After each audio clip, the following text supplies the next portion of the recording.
Chapter 3. The Girl Who Wins. Being an attractive girl whom all men like is not exactly the same thing as setting about deliberately to win some one man's heart. It has been said that the girl thinks of matrimony before the man does. He goes on blindly and thoughtlessly until he is so deep in love that he cannot retreat, while from the very start she thinks whether or not she would like to wed him. It may be that you know some young man whom in a womanly way you would like to win. Let us suppose that in the secret recesses of your heart you have decided that you would like to marry him. In the first place, you must not fall deeply in love with him. If you fail, you do not want to be broken-hearted, and 2, when a girl is really up and down in love, she loses control of herself. She is no longer sure of herself and of her conduct. You must keep cool and calculating. You must admire the man, and feel that at that time he is the only one you could love. Lose just enough of your heart so that, when he is won and asks for your love, you can give it to him. You must be able to arrange your mode of warfare, and always have perfect possession of yourself. There must be no silly excitement when he is present, and downcast face when he is away. Such a course would surely provoke comment, and your conduct must not be commented upon. No one must be allowed to suspect that you are interested in him. It is not your province in any way to go wooing, but you can work wonders in the way of winning the man you want. I have read that a woman may marry whom she will. I almost believe she can. You cannot, however, go about in an open way as a man can. With him the battle is sometimes half won when he makes it known that he wishes marriage. With you it would be all lost. You must never run after a man. Make yourself so attractive that he will seek you. Then it is all in your own hands. You can keep him beside you. You may have to wait some time for him to come. Be patient. Nothing is ever accomplished without patience. An impatient, nervous anxiety on your part will be likely to spoil everything. Never go where you know he will be and where he does not expect you. If you can avoid doing so, better, by far, let him miss you where he anticipates seeing you than to see too much of you. His disappointment will show him how much he is interested in you. Do not hesitate to let him see that you have a modest maidenly interest in him. Men like that. It must be done in a retiring way as if you did not intend to have him see it, but could not help yourself. While a man will boast of a girl running after him, this little secret of yours, which by his acutenness left parenthesis, he has discovered, he will keep sacredly to himself. The very modesty with which you try to veil it will heighten its value in his eyes. Do not hesitate to let him see by your greeting that he is welcome. I do not mean that you are to be effusive. It is done by your smile, your look, more than by words. Girls make the mistake of greeting a man coolly in fear of appearing forward or of showing regard. Never be cool to the man you want to win. Ward McAllister says in his Society as I have found it, the value of a pleasant manner is impossible to estimate. It is like sunshine, it gladdens. You feel it and are at once attracted to the person without knowing why. Young girls are rarely mistress of these sweet, little, but telling arts. The knowing just how comes later in life. Balzac has said that a woman of 30 is at her most fascinating and dangerous period. The women who have been the most famous for their power over hearts have all been nearer 40 than 20. This seems incredible to you yet in your teens. You now look upon 25 as a species of old age. At 30, you think, as far as men are concerned, a woman is in the sere and yellow leaf, while at 40 they are little less than in their dotage. Look out, that while you are counting on your youth to marry you, some of these females in the sere and yellow leaf, or even in their dotage, will carry off the prize, because she knows how and you do not.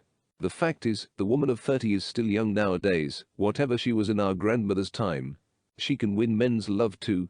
She knows the world so well that she takes men as she finds them, while the girl in her teens does not. The girl aspires too often to make them fit in her narrow mold. Girls are too often narrow in their ideas. In the secret acceptance of a man's faults, or taking him as you find him, lies a great deal the secret of power over them. You girls are too sure of yourselves, too fixed in your opinions, too certain that you are right and that others are wrong. You are too anxious to set a man right. They have a way of their own of not wanting to be set right. They never want to be corrected. If they are wrong, their ignorance is bliss to them. Girls have little charity. They are generally hard in their judgments of everything and of everybody. They take delight in showing off what they know and making a man feel like a fool.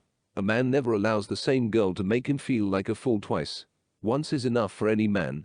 He seeks the society of another straightway. Girls are given to display a superiority and make a man feel small. Again he walks off. A man never falls in love with a girl who makes him feel small. Now the charming girl hides her own opinions, her superiority, and brings out what is best in the man. This is what you must do every time. When you seek to win a man, make him pleased with himself. The better he is pleased with himself, the better he will like you. This is not done by bold outspoken flattery, although a man will swallow larger doses of that than you suppose, but by adroitly showing him his own best side. If you have to touch his tender places, do it with a soft hand that will soothe instead of wound. A man likes a smart girl. Your smartness or your brilliance must, however, be kept in the background. You must not use it to dazzle him, but to make him feel that he is brilliant. If he is witty, never try to be more so than he is. If he is highly educated and you are more so, still be willing to be instructed by him. Never aspire to teach him. A man does not want to be set right by a woman. If he is a talker, so manage that he will do all the talking if he wishes to, while you are the interested listener. I do not mean that you are to be mum. You are to be so interested that you cannot help sometimes breaking in. All your remarks should be to the point, and so worded that he will be led on until he is even surprised at his own powers of conversation and brilliancy. There is no surer way than this to keep him at your side. If he looks at his watch, it will be to see how much longer he can remain with you, not because he wishes to hurry away. When he finally must leave you, he will have so much better an opinion of himself that he will be quite a new man. His thoughts of you will be most flattering. He will not know why. Men rarely analyze their emotions. If they did, it would be worse for us and our little arts. In a certain way they go about blindly. A man is self-centered. He loves to talk about himself. His vanity is his weak point. If he is no talker and all other topics fail, lead him to talk about himself. Only 1 man in 100 will fail to respond to this bait. He does not know that he is engrossing the conversation in this way. He only knows that you are delightful. The wonderful charm some girls have for men lies in the interest she shows in him and the tact with which she makes him think well of himself. A man will not be snubbed. In novels, especially of the Duchess kind, the abject small creature whom she calls the hero thrives upon it. His love feeds upon snubbing and grows more intense. He falls in love at first sight, and the worse his charmer treats him the more he loves her. This is not true to life. These books are full of false ideas and do much harm to the girl who reads them. It seems almost coarse to advise flattery. Flattery is coarse. You can, however, discover a man's good qualities, talents, etc., and praise them without limit. Men will swallow large doses of praise without so much as a wink. They do not even know you are praising them, they are only conscious of being pleased. You must be discreet, however, in giving your doses, and above all things avoid getting the name of being a flatterer. You can sometimes give praise with an unsparing hand, but you must be sure of the right occasion. A public man may be praised ad libitum. In fact, a man who sings, acts, speaks in public needs it. The private man wants it too. He gets less of it from the world in general, and your good opinion, delicately expressed, will be all the more acceptable. When you have a field all to yourself, be sure and improve the occasion. The girl who is affectionate wins. I do not mean to imply that you are to embrace every man you meet, or to allow anything of the kind from them. You are to show a certain warmth of feeling. No man likes a cold girl. Ice repels. A friend of mine, whose great attraction was her warmth of manner, mowed down hearts like 10 pins. Her greeting always was more than cordial. She gave almost an affectionate grasp of her hand, allowing her hand to lie there a mere shadow of time, while her beaming smile showed her delight at the meeting. There was life and warm blood in the touch of her slender fingers, which made many a man's heart beat quickly for her. She made a man feel that in winning her he would be winning a loving wife, and that is what a man always wants. Another equally successful girl made the man with whom she was talking feel that he was the only man of much importance in the world. All her interest was in him, just in him. Every look was flattery of the worst kind. We sometimes say that a girl has an indescribable charm and a way with her that no man can withstand. I think her power is simply that she makes a man think better of himself. She gives him a confidence in himself. She makes him pleased with himself. She shows an interest in his greatest interest, himself. Instead of wounding his vanity, which is almost greater than his heart, she flatters it. Men rarely overlook an insult to the former. A girl who has made a man think less of himself may give that man up on the spot. She is crossed off of his books forever. There are occasions when you must exercise a good deal of forbearance with a man if you wish to win him. A man is prone to wander. He may be paying attention to some other girl when you most want him. Although it is very annoying, there must be nothing cold in your greeting when he comes to you again. You must not reproach him. You must simply make yourself a great deal more fascinating than she is.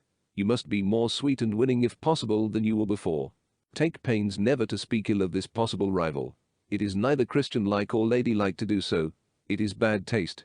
The man knows you are jealous. He hates to hear bitter words. It looks very much as if you could and would make bitter remarks to your husband. If you reproach him now for wandering, he may judge truly that your husband will have little liberty. If you are jealous and inclined to make a fuss before there is even any engagement, what will you be like after marriage? If you would win, cultivate a sweet, gentle, forbearing spirit. Be always gracious. Cultivate a kindly manner. Be free from arrogance, self-assertion, self-consciousness, considerate of the feelings of others. Be courteous and kind in manners to every one.